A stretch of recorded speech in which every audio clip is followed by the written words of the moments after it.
La Iglesia no es una institución, la Iglesia es el cuerpo de Cristo.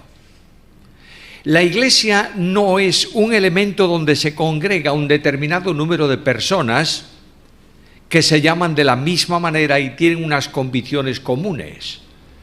La Iglesia es la universalidad de todos los creyentes puestos en Cristo por la acción del Espíritu Santo. No hay iglesias, plural, hay una sola iglesia. Pero esa iglesia se llama de muchas maneras, claro que sí. Accidentalmente en el tiempo se le ha denominado. Recordáis que al principio la iglesia se le llamaban los del camino. Luego en Antioquía le cambian el nombre y comienzan a llamarle cristianos. Y así sucesivamente hasta llegar al tiempo de la reforma drástica, reforma capital. Hay muchas formas de calificar esa acción que sigue a la reforma y que genera la recuperación de ciertos principios que definen al grupo. ¿Qué es un bautista? Y los metodistas, bueno, otros los pentecostales y los hermanos libres también. Todos esos son accidentes históricos. Cuando la denominación confunde la Iglesia o asume el rol de la Iglesia, es un problema. Porque no genera un avance sino una división y fracciona el cuerpo. Y no solamente fracciona el cuerpo genérico, sino el cuerpo en sentido individual. Yo no puedo tener comunión con estos porque piensan aquello. Tienes que preguntarte si Cristo tiene comunión con ellos.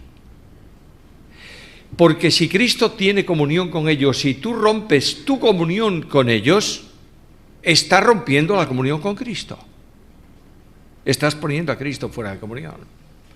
Y esto trae una consecuencia fatal para el crecimiento, porque te constituyes, quieras o no, en enemigo de Dios.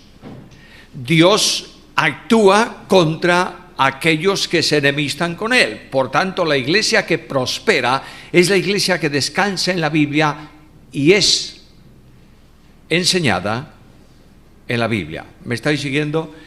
El que vive a Cristo vive la Biblia, o el que vive la Biblia vive a Cristo, porque Cristo se expresa en la Biblia. Y Cristo como hombre usó la Biblia. Cristo estaba dependiendo de la Biblia en su ministerio, y yo quiero empezar por ahí. Lo primero que nos dice el Evangelio es que cuando Cristo sale al ministerio, ¿salió para qué? ¿Para predicar qué? ¿El Evangelio de qué? Del reino. Por tanto, es un mensaje bíblico. Y este Cristo que viene a enseñar o a predicar el mensaje, el Evangelio del reino, la primera cosa que Cristo hizo, que se describe como un ministerio de masas en el Evangelio, fue el Sermón de la Montaña. ¿Qué hizo Jesús en el Sermón de la Montaña? Abrir la Biblia. ¿Y decir este versículo significa esto y se marchó? No. Desafió a la gente con ese texto para que frente a la palabra de Dios la gente reaccionase. Dejadme deciros que no es posible ningún avivamiento espiritual que no sea producido por la Biblia. En esto el mundo evangélico está cada vez más equivocado. Cuando tú retiras la Biblia de la iglesia o del púlpito, no pienses que vas a tener ningún éxito en el funcionamiento de la iglesia. No en el Nuevo, en el Antiguo Testamento. ¿Cómo se produjo el gran avivamiento de Israel en tiempos de Nehemías? Porque Nehemías convocó un culto, una reunión extraordinaria. ¿Quiénes asistieron a esa reunión? Todos, incluidos los adolescentes. Dice todos los que podían entender. Los pequeños hacen ruido, no entienden. Bueno, déjalos tranquilitos. Pero adolescentes, ¿qué hizo Nehemías? Bueno, vamos a organizar bien esta reunión. Venga el coro del templo y cante durante 1 hora.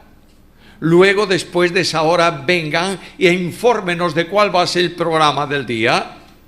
Y cuando ya haya sido realizado todo eso, entonces vamos a leer la Biblia. ¿Hizo eso? Desde el alba hasta el mediodía leyendo la Biblia. Solo.